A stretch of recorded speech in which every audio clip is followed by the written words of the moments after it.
요한계시록 8장입니다. 요한계시록 8장입니다. 벌써 이제 8장을 저희가 이제 보고 있네요.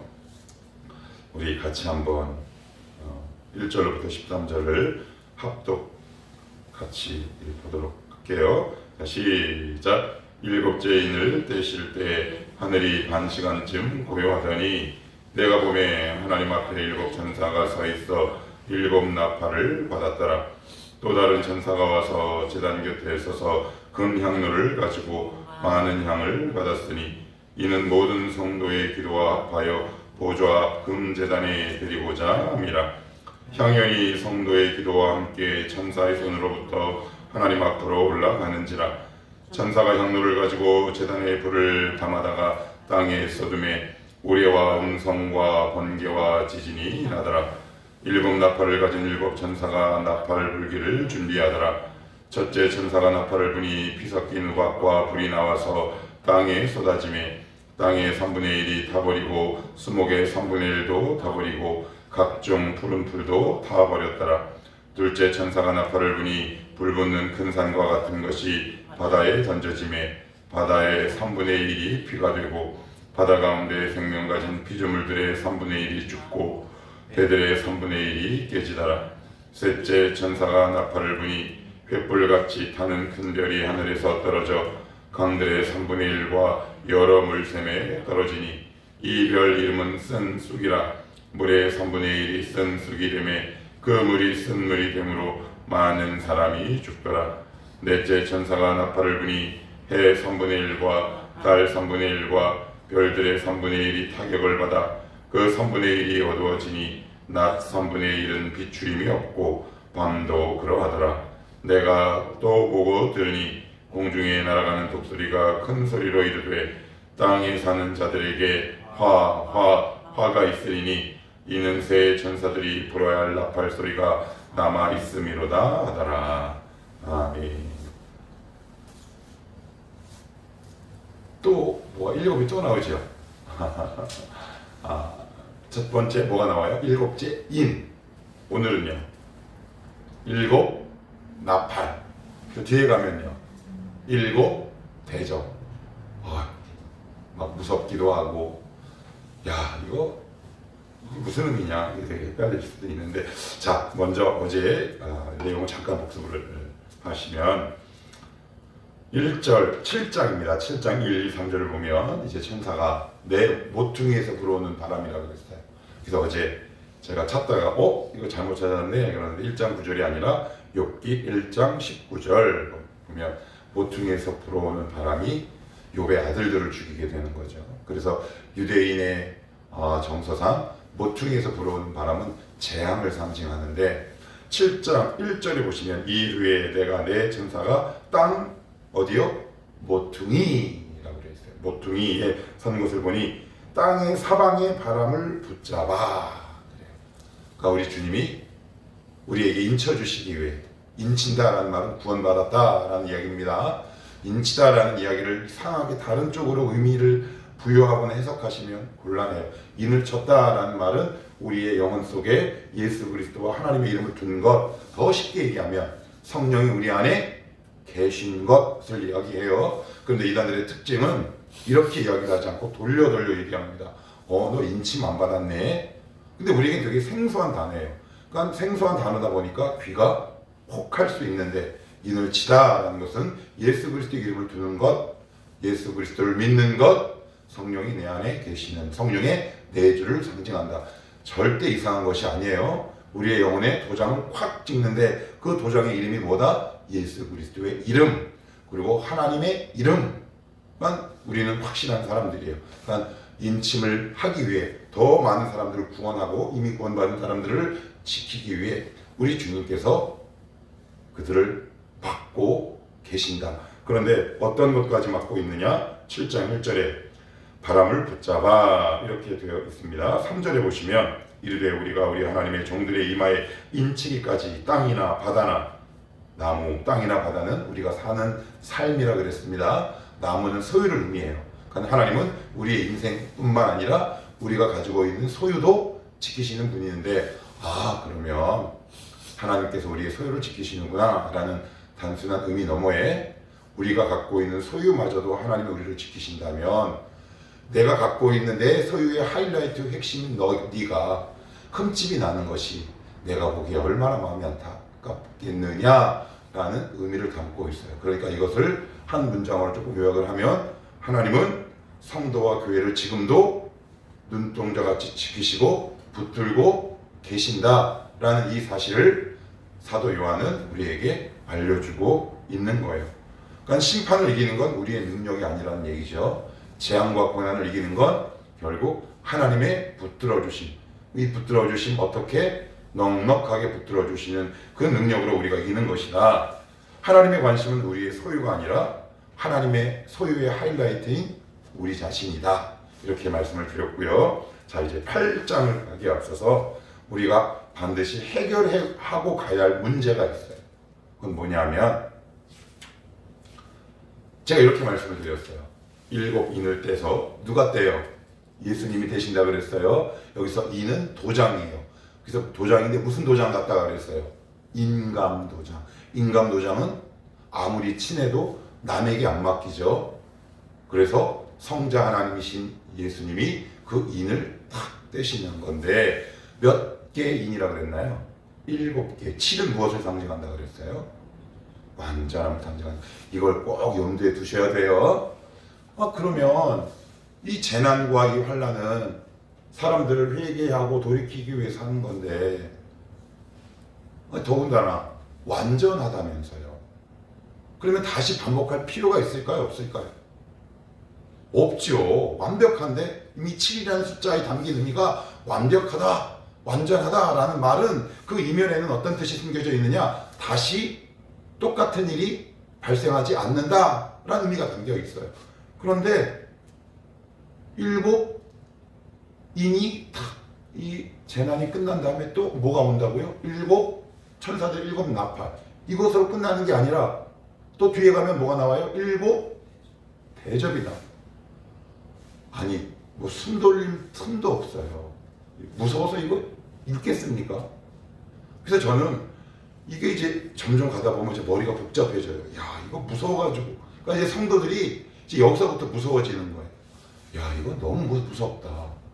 그런 의미가 아니다. 자 그러면 어떤 의미를 담고 있느냐? 7이 안고 있는 숙제를 지금 이 성경 구절을 통해서 풀어가는 거예요. 자 우리 하나하나 한번 살펴봅시다. 7장 14절을 먼저 한번 갑니다. 7장 14절로 가면 내가 말하기를 내 주여 당신이 아시나이다 하니 그가 나에게 이르되 큰 환난에서 어떻게 해요? 나왔어요. 큰 환난에서 나왔다라는 말은 무슨 말이에요? 환난이 이제 끝났다. 자 끝났다라는 말이에요. 아니 끝났는데 8장에 또 시작되네. 그지요? 자 그리고 16절 시작. 7장 16절이에요. 시작. 그들이 다시는 줄이지도 아니하며 목마르지도 아니하고 해나 아무 뜨거운 기운에 상하지도 아니하리니. 여기 보시면 그들이 어떻게 다시는 그래요. 다시는 그래요. 다시는 이게 뭐예요? 다시 이런 똑같은 일이 없다고 분명히 말씀하셨는데 8장에는 또 재앙이 또 이어져요? 안 이어져요? 한 입으로 두 말 하시는 것 같이 느껴져요. 이게 그런 의미가 아니에요. 제가 한번 예를 들어볼게요. 여러분들이 이 부분만 오늘 잘 따라오시면 돼요. 복음서는 몇 개가 있나요? 4개. 마태, 마가, 누가, 요한이에요. 마태는 왕 대신 예수 그리스도를 상징해요. 아브라함과 다윗의 자손 예수 그리스도의 계보라. 인간의 몸으로 이 땅에 오셔서 이 땅을 통치하시는 진짜 왕이 누군가? 그것이 바로 예수 그리스도다. 마가는 고난당하는 예수님의 모습을 강조해요. 누가는요? 누가복음은 성격과 결이 조금 달라요. 여인, 성령, 기도가 굉장히 많이 나옵니다. 그래서 소외되고 연약한 자들을 돌보시는 예수 그리스도의 긍휼이 나와요. 그리고 요한복음에는 하나님의 모습, 예수 그리스도가 나옵니다. 그러면 마태, 마가, 누가, 요한은 지금 누구를 동일하게 표현하고 있는 겁니까? 예? 예수님. 그러면 다 다른 겁니까? 마태가 본 예수가 다른가요? 요한이 본 예수님이 다릅니까? 다 똑같아요. 이게 무슨 얘기냐? 7이라는 숫자는 이미 완전해요. 7장 14절 16절에는 보면 다시는 우리의 눈에서 눈물이 안 나온다고 그랬는데 눈물처럼 보이는 재난과 환난이 반복되는 것은 아니라 그랬어요. 그러면 사도 요한이 우리에게 뭘 알려주고 싶은 거냐? 이걸 이제 보통은 묵시문학에서는 이렇게 얘기합니다. 나성형 구조. 이게 무슨 얘기냐? 첫 번째 재앙이 다 끝났어요. 7째 인. 그러면 하나님이 이거를 다시금 다른 의미로 우리에게 보게 하세요. 한 사건을 두고 다른 관점으로 보게 하는 거예요. 반복하시는 거예요. 몇 번? 3번. 그래서 이것은 7인, 7 나팔, 7 대접은 각기의 시리즈가 아니에요. 시즌 1, 시즌 2가 아니라 한 사건을 두고 다른 관점으로 본 거라는 말이에요. 그러면 조금 더 구체적인 성경의 근거를 한번 따져봅시다. 그죠? 그럼 여러분들의 이해가 훨씬 더 빠를 거예요. 자, 어디를 가시냐면 창세기 41장으로 가요. 창세기 41장으로 갑니다. 창세기 41장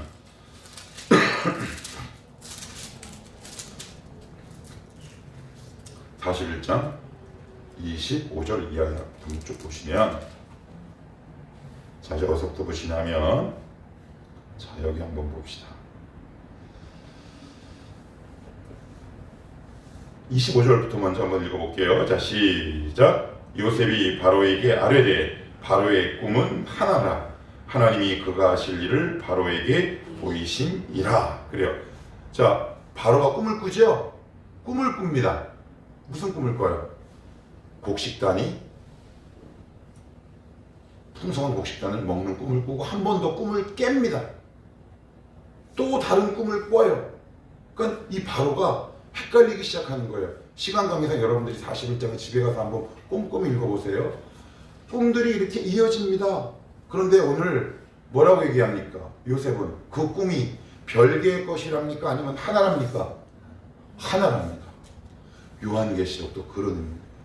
하나예요, 하나. 근데 이 하나의 사건을 두고 우리 주님은 반복해서 다른 관점으로 보여주신 거예요. 왜요? 이게 제일 중요해요. 우리는 너무 무서워 죽겠는데, 그죠? 여러분 안 무서우세요? 저는 예전에 청년 때 이것을 읽다가, 제가 어제도 인스타 묵상에도 썼지만 이것이 너무 궁금해가지고 어느 날 집에 이렇게 굴러다니는 성경책을 이렇게 딱 봤는데 너무 쉬운 한글 무슨 번역으로 쓰여져 있는 거예요. 그래서 그 중에서도 요한계시록이 너무 궁금해서 막 읽다가 무서워가지고 제가 중간에 요한계시록을 덮었던 기억이 지금도 너무 생생해요.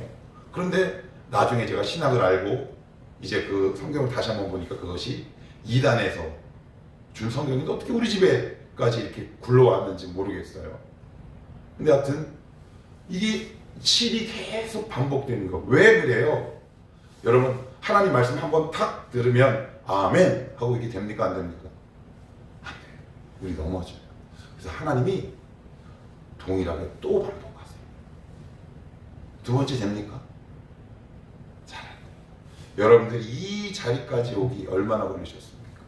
몇 번이나 넘어지셨나요? 이 목사가 청월함교회 담임 목사 이 자리에 서기까지 저는 과연 몇 번 넘어졌을까요? 수도 없지요. 그래서 하나님이 동일한 한 사건을 두고 시즌별로 나눠서 별개의 것으로 말씀하시는 것이 아니라 그 하신 말씀을 또 반복하시는 거예요. 여러분들에게 또 반복하세요. 또 반복하시는 거예요. 여러분 그래서 이 7인, 7 나팔, 7 대접은 별개의 시리즈물이 아니라 하나의 사건임을 기억하시고 나머지 성경 부분을 읽어야 하신다. 우리 살펴봤어요. 7장 14절 16절 다시는 요한계시록 그죠? 이미 우리 눈에서 눈물을 다 씻어주세요. 여러분 이상하지 않으셨어요? 너무 이상해요. 이미 눈물까지 다 씻어줬는데 다시 또 재난이 이어져? 여러분 그러면 이런 하나님 불안해서 어떻게 믿습니까? 이미 끝난 거예요. 자, 그리고 나서 다시 요한계시록 8장으로 이제 돌아갑니다. 자, 여기 보시면 이제 8장 1절 같이 한번 읽어봅니다. 시작. 7째 인을 떼실 때 하늘이 반 시간쯤 고요하더니 2절 내가 봄에 하나님 앞에 7 천사가 서 있어 7 나팔을 받았더라. 이게 이렇게 붙어 있어요. 그래서 우리는 이것이 그냥 시리즈물처럼 생각되는 거예요. 7인, 7 나팔. 그죠? 이어지죠?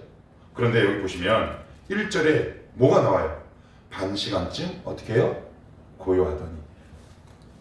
제가 예전에 돌아가신 저희 아버님이 그 좋아하신 마이스트로 지휘자 가운데 베를린 필하모닉의 그 마이스트로 지휘자였던 이 사람을 좋아했어요.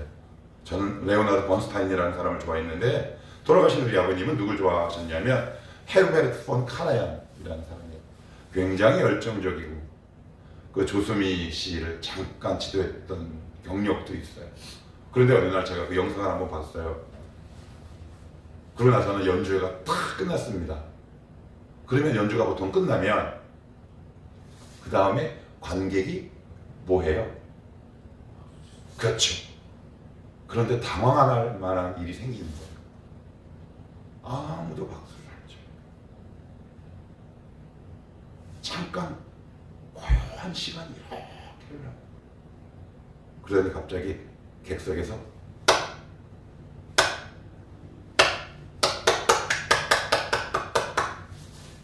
그 장면과 똑같다고 그러죠. 끝난 거예요. 그런데 1절과 2절이 붙어 있다 보니까 우리가 이 시리즈별로 이 재난과 환란이 계속 이어지는 것 같이 느껴지니까 성경을 더 이상 볼 마음이 없다. 다시 한번 말씀을 드려요. 이건 끝났는데 계속하고 끝났는데 계속하고 그런 의미가 아니라 한 사건을 다른 시야와 관점으로 보는 것. 창세기에 나오는 바로의 꿈도 하나였고 복음서에 나오는 4개의 복음서도 결국 한 분이신 누구를? 예수 그리스도를 다른 시야와 관점으로 보고 해석한 것. 그것과 똑같이 7이라는 것은 이미 한 번으로 끝난 거다. 그런데 그것을 반복하는 것은 왜 반복하는 거다? 하나님의 말씀을 어떻게 해요? 우리에게 확인하는 거예요. 우리가 계속 넘어지니까 확인하고 또 확인하고. 그러면 이거 이제 우리가 이런 전이해를 갖고 나머지 7 대접, 7 나팔을 쭉 읽으면 우리에게 이게 공포에 아니에요? 아니에요. 우리는 이미 승리한 자들이라는 거예요. 그래서 여러분들 요한계시록을 읽을 때 이런 큰 틀과 맥락을 우리 가운데 구조를 이렇게 넣어두지 않으시면 요한계시록을 문자적으로 해석하다 보면 나중에 어디로 가냐면 엉뚱한 데로 가버려요. 그래서 결국 무엇을 붙들게 되느냐? 신천지나 사입이나 이단들의 갖고 온 책들을. 왜요? 그들은 이것을 기가 막히게 꿰어 맞추거든요. 근데 그것이 되게 합리적이고 이성적이에요. 결코 그런 길로 가시면 안 된다. 그럼 이제 7 인이 재앙이 끝났어요. 반시쯤 조용해요. 그리고 나서 뭐가 더 등장한다? 7 나팔. 이 7 나팔이 뭐예요? 다시 반복하는 거예요.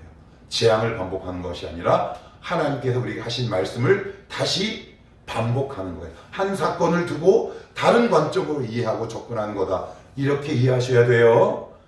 우리 찾아봤지요? 찾아봤어요. 근데 이렇게 말씀을 드렸는데 요한계시록에 대한 편견과 선입견이 우리가 너무 강하단 말이에요.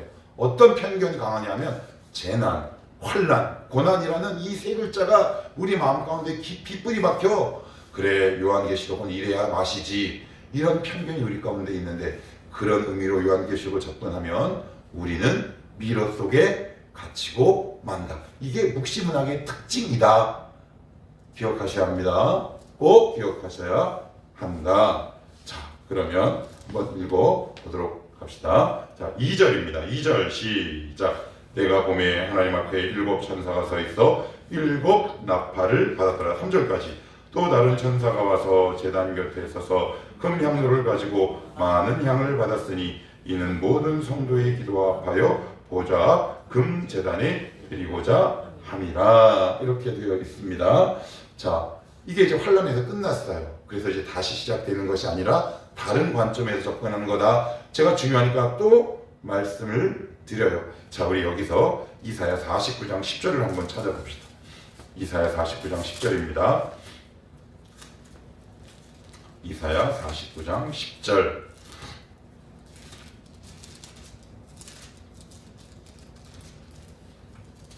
이사야 49장 10절.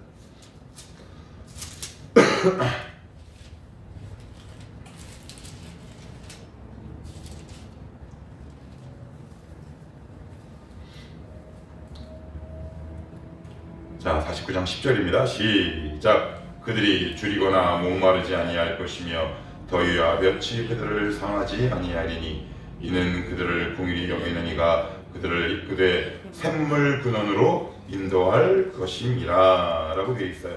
7장 17절과 똑같은 말씀을 이사야에서 끌어온 거예요.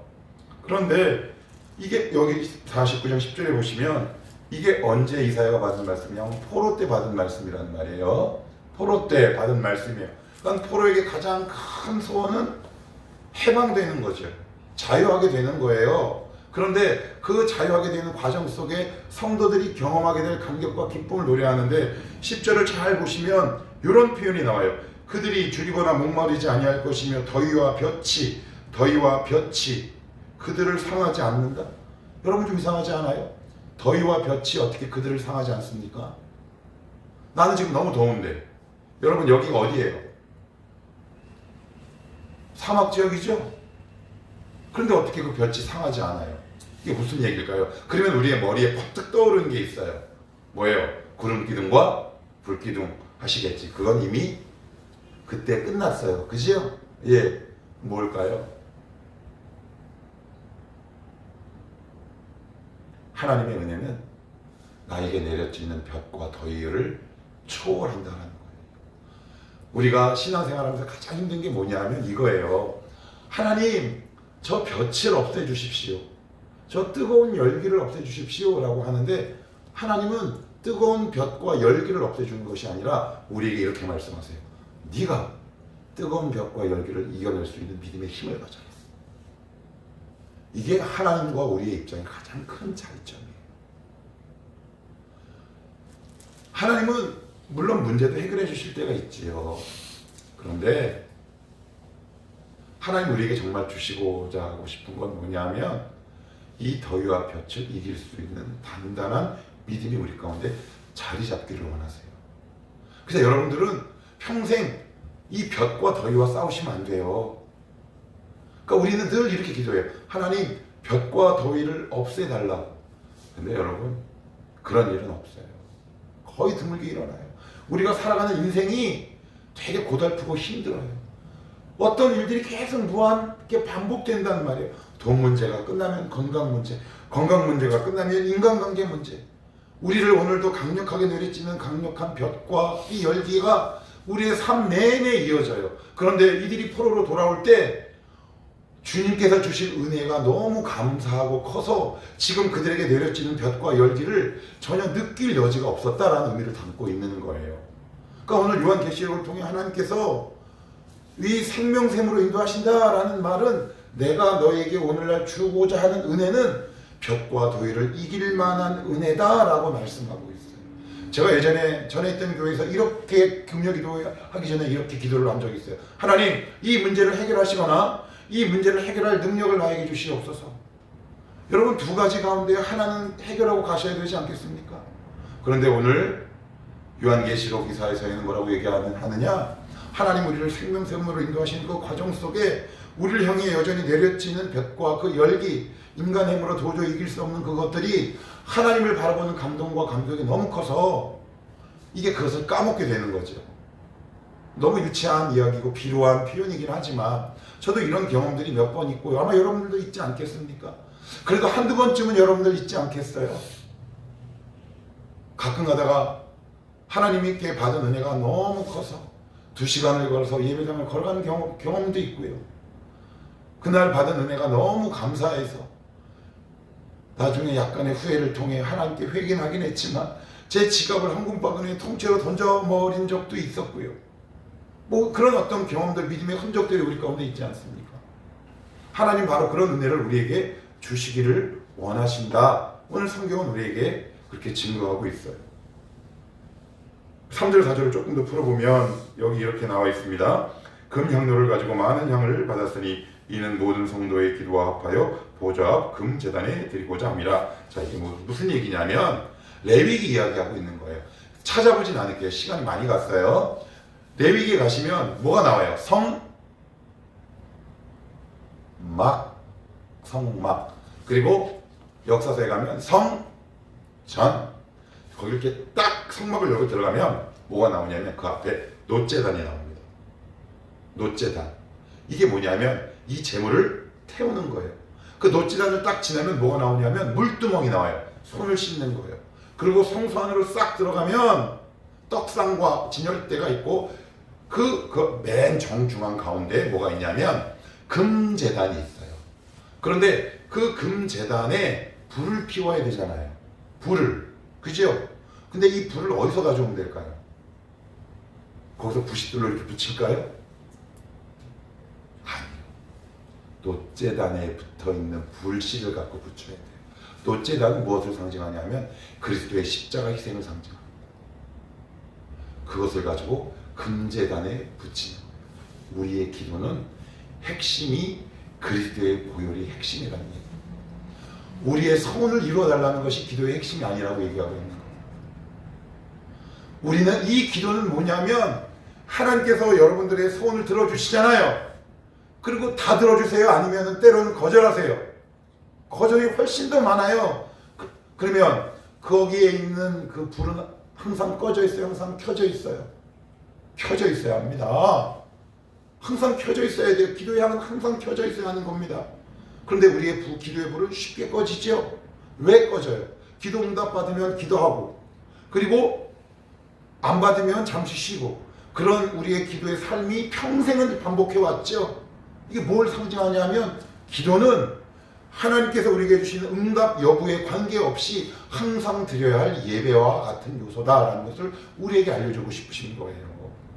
여러분, 기도의 불을 함부로 꺼뜨리지 마세요. 우리는 기도를 하다가 아우 지루한데, 아니면 뭐 특별히 기도할 거 없네. 그래서 그 자리를 굉장히 신속하게 벗어나요. 여러분, 그 자리를 한번 신속하게 벗어나 보십시오. 다시 그 자리를 회복하는데 얼마나 오래 걸리는 줄 아십니까? 그 자리를 꾸준히 지키는 것이 다시 저쪽 갔다가 돌아오는 거 훨씬 그것이 더 힘듭니다. 기도는 예배와 같은 겁니다. 꺼뜨리지 말아야 할 거예요.